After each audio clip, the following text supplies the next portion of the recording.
Hi, it's Erin McGuire, women's empowerment coach and owner of Pure Light Wellness.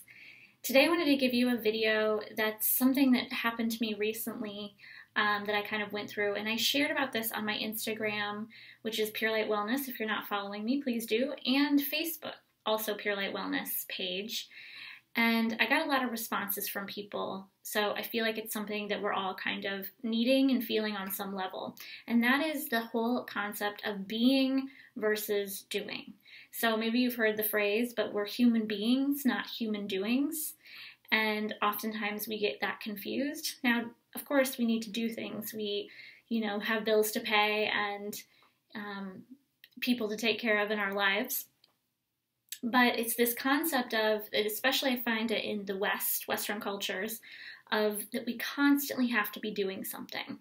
I find that women really struggle with this more so even than men. I watch it in my own relationship with my partner and how he can just sit and relax and I've got to keep doing things and cleaning and, there's always something to do, right? And that's the nature of life. There will always be something to do. And we get to choose. Are we going to constantly be feeding that, or are we going to take some time and just be and learn how to relax and let go of things sometimes? There's a time and a place for things. I heard recently, or was reminded recently, about there's seasons in life. Like there's many different seasons in life. And my last season was all about creating and putting output, right? So I was writing, creating, marketing, and teaching my alchemy program, my 12-week and my 6-month program. And it was so intense. And by the end of the year, I was completely burnt out. I don't regret an ounce of it. And there's probably some other ways I could have done it differently, but I chose to do it this way. And it quite literally burnt me out to the point that I just wanted to relax and let go of everything and just chill for a minute. And of course, I still had things to do in my business. But I've been able to take some time the last kind of month and really relax. And this concept has become very clear to me about how we push ourselves. And that after a season of pushing, there needs to be a season of relaxing. And this goes throughout our week too. We might have a day where we accomplish a lot of things and the next day you're exhausted, but you're still trying to push yourself even in that exhaustedness. And then we end up getting sick, end up getting burnt out, and we overcommit ourselves to things, and we're afraid to say no, and so that feeds into it as well. We want to people please everybody and make everybody happy and do good by everybody, and it's to the expense of ourselves. So I want to give you a list of some things that are going to help you to step into more of a place of being when it's that time for you, knowing that we can't take this time all the time. Some days are going to be busier than others, but also to remember that you have a choice. You don't have to be cleaning the house every morning. I had a client who every morning she would get up at 6 a.m. just to clean her house. She had 3 kids living at home. Some of them were old enough to be doing some of these chores, right? But she got up at 6 a.m. every day to clean the house, do the laundry, do the dishes, because she couldn't rely on her kids to do these things. So there was some boundaries there that weren't getting met. She was asking them to do things, but they weren't doing them. She's like, forget it, I'll just get up and do it myself. And then she was getting resentful, and she wasn't making any time for herself and her self-care. And then we start to really struggle, right? People talk about self-care and self-love and all this stuff, and some of you may think that it's this airy-fairy thing. But if you're not filling up your cup, guys, you're depleting yourself. And it's going to show up as resentment. It's going to show up as physical things going on in your body.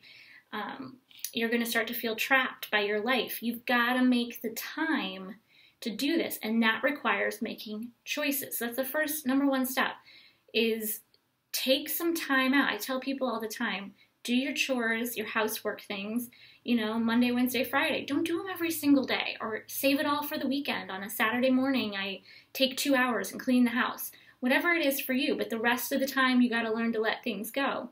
Or maybe you take 15 minutes a day and do a little bit, but once that 15 minutes is done, you're done. So you've got to set some powerful rules and discipline with yourself around this, because it is very important, because there will always be something, especially if you have a big family. There's always going to be something to clean. Start involving your kids and having them help you so that it becomes a learned thing for them. They learn to pick up after themselves. Some of you may be laughing, like, yeah, right, my kids will never do that. Find a way. Make it a part of their discipline. Make it a part of their day-to-day life and have them help you. But you have the choice to let some of this stuff go and to make your self-care and your self-time your number one priority above everything else. It has to be a priority. Speaking of self-care, take time to tune in. This is number 2. Take time to tune in every morning. You know, some of you that have small children, I know you do not have time. A minute, 2 minutes, you know, when you wake up in the morning, just sitting there while the baby's taking a nap. Sit there, tune into yourself, take a few moments to just breathe and ask yourself, what do I need right now? What do I need right now that's going to fulfill me, that's going to help me, that's going to support me? If you don't tune in, there's a great quote, if you don't go within, you go without. Go within, take that moment.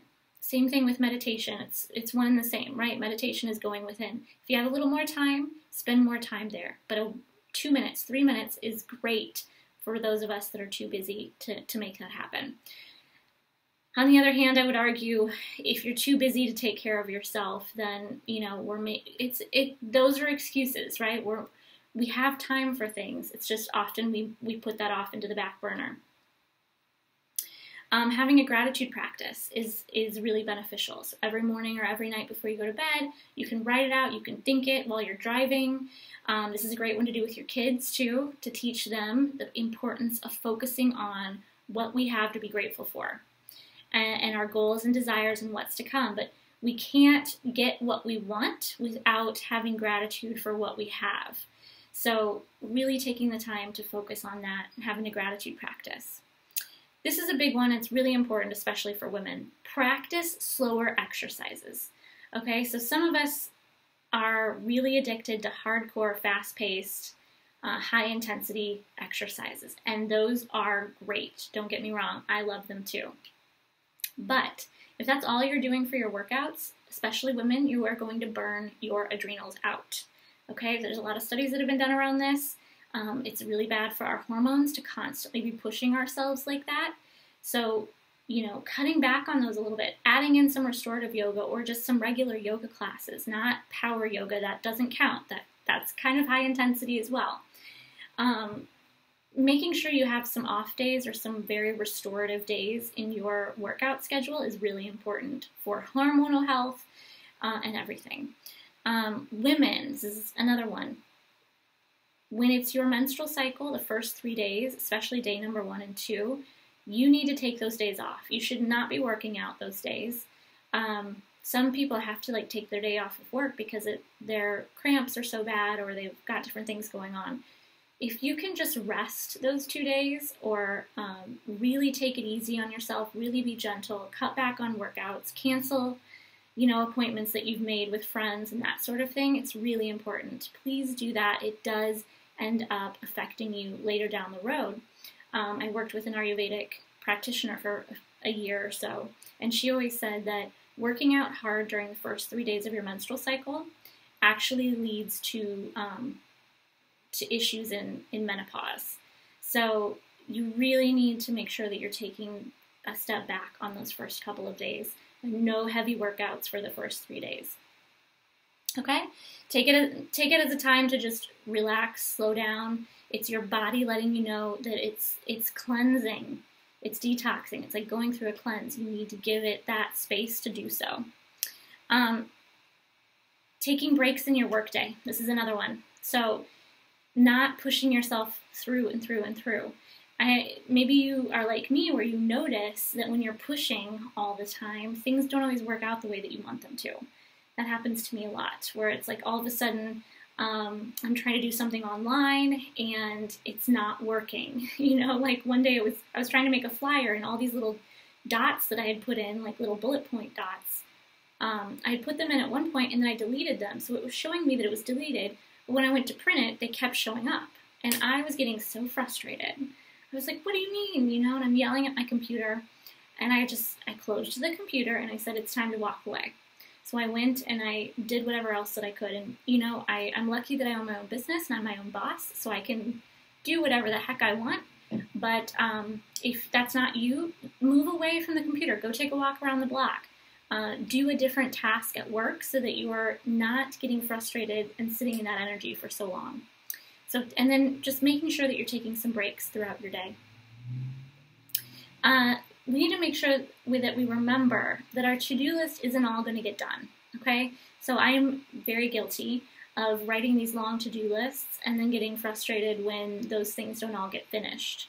So it's important to remember that we really can only accomplish a couple bigger tasks in a day. So to be really honest with yourself and say, okay, I definitely need to get these 2 or these 3 things done.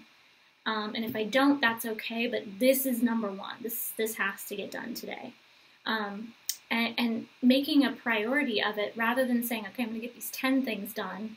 Doesn't it feel so much more doable to say, I'm going to get these 2 or 3 things done, and then if there's time, you can look at something else further down on your to-do list. So just being realistic with yourself. Not I think of it like we're constantly cracking this whip over our back. Like, keep going, keep moving. You got to give yourself time and understand that you're only one person. You can only accomplish so much, and to be realistic about it. And then the last thing is what I've kind of been talking about, but I want to give it a phrase, which is honor your energy. Okay, you got to honor your energy. So when I'm feeling energized, women especially, I mean, men go through cycles too. Women, we have like an actual cycle that when our energy is going to be higher and when it's going to be lower. It's going to be lower right before your menstrual cycle and during your menstrual cycle. After that, you start to have more energy. You're starting to get into more of your ovulation phase. So you're going to have more energy. That's the time to start new projects, accomplish bigger tasks. And then there's going to be times we need to slow down. But all of us have different fluctuations in our energy just throughout the week. You need to be able to honor your energy. If you're feeling low and you have the opportunity to take a nap or to just take a half day off of work, you should do that. Give yourself these gifts, because what's going to happen is you'll come back the next day able to do twice as much as you could the day before because you gave yourself that break. So really practicing honoring your energy, not making excuses like, well, I don't really feel like working today. I'm honoring my energy by going golfing. It's not really what I'm talking about, but that could be a way that you honor your energy too. If it's been a long time since you've let yourself do something out of the ordinary, then by all means, go do that. Because we're not these robots that are just made to work all the time. Yet in the West and in America, especially because of, taxes and all the things we have to pay and these increases and everything, we do feel like we have to take on more work. And there is a lot of fear around, what's going to happen if this all goes away or whatever. But that's not the energy you want to be bringing to anything you do. So really honor your energy and watch how when you do that, you actually have more energy for the tasks when it's time to do them. So I want to hear from you. I want to know how this video served you, if you're listening to your body more and honoring your energy, and what things have worked for you. Share with the community so we can help each other. Go ahead and click that bell if you want to be notified of any new videos. Subscribe to the channel and give a thumbs up if you like this. Please share it with your friends. Pass it on. Let's get these good vibes out into the community. Thank you so much for watching, and I look forward to seeing you next time.